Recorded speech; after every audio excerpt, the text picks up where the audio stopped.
పరిపాలన మనం కాస్త ఇబ్బందిగానే అనుకోవచ్చు. ఎందుకంటే గత ప్రభుత్వంలో చేసిన దాన్ని ఇప్పుడు ఈయన కూర్చోలేక చేస్తున్నారు. మనం కూడా అంతగా ఆశించకూడదు సార్. ఫస్ట్ మనం చేయాల్సింది ఏంటంటే మన అమరావతిని డెవలప్ ఎట్లా చేసుకోవాలి కావాలి. కాస్త ఆయన కూడా చూసి ఉచిత హామీలు అనేవి తీసేసినా ఇబ్బంది లేదు, కానీ ప్రజలకు పనికి చేకూర్చాలి తప్ప సో ఇట్లా అనవసరంగా కూర్చోబెట్టి అవి ఇవ్వటం చేయకూడదని నా అభిప్రాయం. అది కాకుండా నిరుద్యోగులు చాలామంది ఉన్నారు సార్. ప్రజెంట్ ఇప్పుడు ఉద్యోగాలు లేక పిల్లలు చాలా ఇబ్బంది పడుతున్నారు. దానికోసం త్వరతగతిన అమరావతి డెవలప్ చేసి పిల్లలకి ఏదో ఒకటి 15,000, 20,000 వచ్చేది చేస్తే ఫ్యూచర్లో వాళ్ళే సంపాదించుకుంటారు సార్.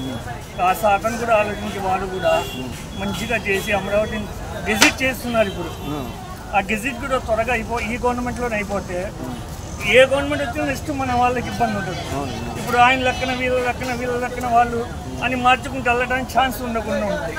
ఇది ఓకే అయితే మన పరిశ్రమలు వస్తే ఆటోమేటిక్గా పిల్లలకి ఉద్యోగాలు వస్తాయి. ఇప్పుడు మీరు 15,000 ఇయర్లీ ఇస్తున్నారు, ఒక బాబుకు ఉద్యోగం ఇస్తే నెలకి 15,000 వస్తాయి. ఆ రకంగా వాళ్ళు చెయ్యాలని నా ఉద్దేశం. కానీ బాబు గారు 3 సంవత్సరాలు అమరావతిని కడతారని చెప్పేసి అన్నారు. కట్టగల 3 సంవత్సరాలు పట్టదు సార్, ఎక్కువే పట్టిద్ది.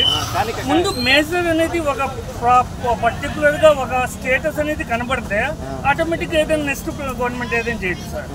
ఇప్పుడు 3 సంవత్సరాలు క్యాపిటల్ చేయాలంటే మామూలు మాటలు కాదు సార్. సెంట్రల్ మనకి సహకరించాలా, సెంట్రల్ వాళ్ళకి అటు సౌత్ నార్త్ వాళ్ళకి సహకరించడం మనకి సహకరించదు. మేబీ ఏదో చేయాలా, మెల్లగా నెట్టుకుంటూ వెళ్ళిపోవటమే సార్. వాళ్ళ చేతిలో మనం ఉన్నాం. ఆంధ్రప్రదేశ్ కెపాసిటీ ఒకటే చంద్రబాబు నాయుడు గారు ప్రెసిడెంట్ అయితే.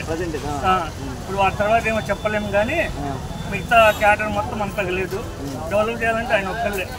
దేవుడు మా ముఖం చూసాం, మా పిల్లల ముఖం చూసాం. ఆయన 10 years 15 years ఒక స్టేజ్కి వస్తాం, మా పిల్లలకి హ్యాపీగా జాబ్స్ వస్తాయని వాళ్ళు.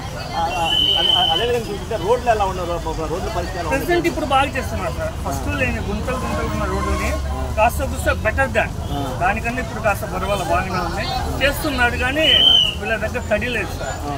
చెయ్యాలంటే రూపాయి కావాలి, రూపాయలు ఎవరు చేయడు. కాబట్టి అల్హమ్దుల్లా చేసుకుంటూ వెళ్తున్నా, ఉన్న దాంట్లో బెటర్.